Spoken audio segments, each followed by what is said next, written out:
How you guys doing today? Good. I'm hungry. So like Lisa was saying, I've been a personal trainer for 12 years, and I got into being a trainer kind of by coincidence. Somebody pushed me into the job. I didn't think I could do it. And for years I was training and I was happy as a trainer, but there was something missing. I felt like I needed to come back and speak to you guys. I need to get into the schools and share a story that changed my life. So that's why I'm here today. I want to share this story about self-respect, the things that I learned, and the things that I want to show you guys. So let's get started. This is me. At 8 years old, I loved eating food. Who here loves eating food? I used to go to my grandpa's house, and he had this one meal. Everybody has that one meal they love to eat. Mine was pasta and meatballs. So I'd go over there, I'd sit down, he'd load me up with pasta and meatballs, and it was a big Italian family. In his family, it was food is love. So he'd load me up with like 4 meatballs. I'd eat it as fast as I can. I'd be done before anybody else almost touched their food. One of my biggest bullies, she started making fun of me every day. And yeah, I was a girl. What do you guys do when a girl makes fun of you? Nothing. What can you do? I tried to tell people to leave me alone, but I never defended myself because there was nothing to defend. The more that people made fun of me, the more I believed they were telling the truth. Let me wake up and not be fat anymore because I don't want to be this way. I looked around at all the other kids at school and they had this life that I wish that I had. Why did I get stuck with this? And I hated it. I was so mad. And I used to tell her, leave me alone. There were guys that would bully me all the time too. It's Sami, Kader the Fatnator. Every day I heard it. And the more that I heard it, I believed it. I started getting hateful. Why even get up and go to school anymore? This is me. Do you guys think I should grow that hair back? I wasn't happy. I wasn't happy because there was nowhere. I tried to lose weight and I couldn't. I didn't know what accomplishment felt like. I didn't know how to be successful. All I heard every day is negativity. Everybody told me I couldn't. I didn't want to live another day. I wanted it to all end. It's all I knew. If all you knew growing up is what you know right now, that's your reality. And so my reality was pure terror every day.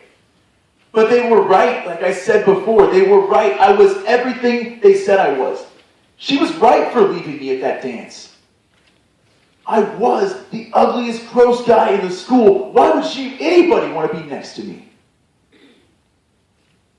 Talk about self-respect. Not only did I not respect myself, I hated who I was. I absolutely hated every ounce of me. Let's stop right there for a second. Let's go into this concept. Respect versus disrespect. So when it comes to respect versus disrespect, who here has the power to disrespect you more than anybody in this room? Yourself. There's nobody in this school, there's nobody on this campus, there's nobody in this city that can disrespect you more than you. 7 tips for respecting yourself. These are the things I want to show you guys. These are what we're going to talk about, and I'm going to continue telling my story with it. First one is get off the couch. What do? We spend so much time on the couch, don't we? We're watching TV shows, playing video games. These are other people's shows. These are other people's video games. They made these things. This was their goal, their passion. And we spend so much time plugging in. If you don't get off the couch, you can't accomplish anything you want to do. And it starts there. There's a phrase I want you guys to remember. It's motion equals emotion. The more that you move, the happier you're going to feel. And that's just the truth. The more you're sedentary, the more you're on the couch, the more you don't do anything, that's when depression gets worse. My sister's boyfriend, his name's Donnie. He moved back to the area. He comes in, and my sister had told him, I'm really worried about my brother. I don't know what to do. Well, Donnie had worked out. He'd been working out since he was younger. He was like the toughest guy in school. He was the guy that had a chip on his shoulder. He always stared people down, and you didn't want to cross his path. He had a hard life. He grew up in a tough area. And fighting was the only thing he knew. So that's how he survived. He came in. He goes, "Hey, Sam, get off the couch. Let's go to the gym." He thought, maybe bring this guy to the gym with me. I look over at him and I go, "No way. Leave me alone. I'm watching TV." And so he goes, "Dude, I don't think, maybe you didn't listen to me. Maybe you didn't hear what I said. Get off the couch. We're going to the gym right now." He gets stern. And I look over and I go, "Dude, you can't tell me to do anything." So he forced me to go to the gym with him. So I get up, we get in the car, we go to the gym. And on the way to the gym that day, for the first time, I didn't hate myself as much. Because now I hated him. This guy forced me to do something I hated. So I hated his guts. We went to the gym every single day from that day forward. But the main thing is, he got me off the couch. The next tip I want to talk to you about is set achievable goals. You guys have all heard this before, right? Set goals for yourself. Well, sometimes you get so sad, sometimes you get so depressed that you feel so low about yourself that you don't even know where to begin. You have to start somewhere. Then he looks at me as I'm sitting back down on the bench and he goes, "Why don't you just lift it, you fat piece of crap?" And I look back at him and I'm crying. Tears just start rolling down my face. And I couldn't believe it. Like, why would he say this to me?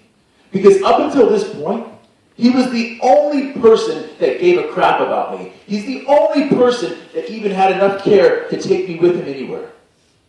And now he was saying to me the same thing that everybody else said. And I look at him and I go, "Why would you say that to me?" And he goes, "Do you think I really meant it?" I go, "Then why would you say it?" He goes, "Because I want you to think about every single person who's ever said anything to you like that, and I want you to get back down on the bench, and I want you to lift." It was like everything just snapped. It just clicked in 1 second. Because up until this point, all the pain that people had given me, when people made fun of me, I kept it. It's like when people bully each other in school, you know what it is? It's a transfer of power. I make fun of you, you make fun of him, she makes fun of her, and whoever's the weakest at the bottom, it all sits with that person. The bully's not the problem. We all have our problems. We all get sad. We all get depressed. It's not about the bully. It's the fact that we don't know how to deal with our pain. You've got to exercise, because I'll tell you guys, you have to use that to release stress. You're going to go through stress in your life, and if you have exercise, you'll be able to manage it. You all have pain right here, and you need to get it off your chest. It's not by fighting people. It's not by hurting somebody else. It's about respecting who you are and taking care of yourself and exercising, because now you have a way. This is the tool to deal with your problems. When you exercise, everything gets a little bit better. It's the #1 way to release stress, release positive endorphins, and be happy. So 3 months in, I was exercising, I was lifting weights, everything. I was feeling good about it, but I still didn't believe anything was going to come from it.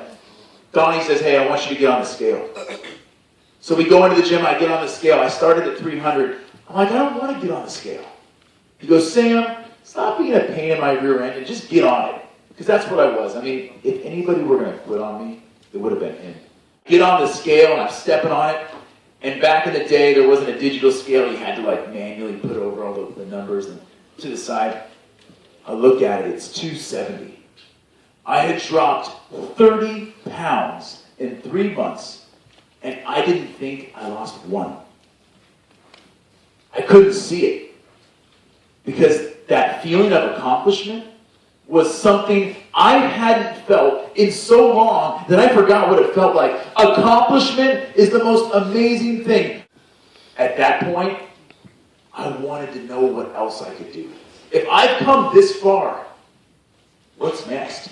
When I stepped on the scale and I saw the 30 pounds down and I started feeling accomplishment, I looked up and there was a sign that was there all along. The sign read, "If you don't give up, you always win." Not 10% of the time, not 50% of the time, 100% of the time. If you guys don't give up, you will win. He's ready to accomplish things. He's ready to just enjoy every day of life. I used to get up, hey, who here woke up this morning and went, yes!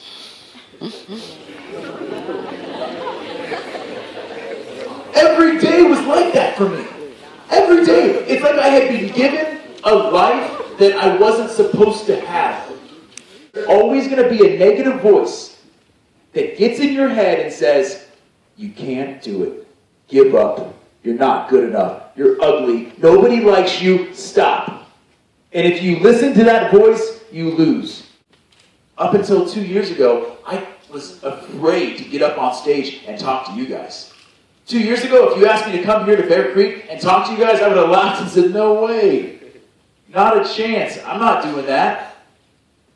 I was so afraid because in my head there was that negative voice. It said, Sam, you can't do it. Sam, they're not going to like you. Sam, you're going to sound stupid on stage. And if I had listened to that voice, I wouldn't be here today. Every dream that you have. You can get it. You can accomplish it. And you have to. But you can't listen to this voice because it's not true. Stop talking down to yourself.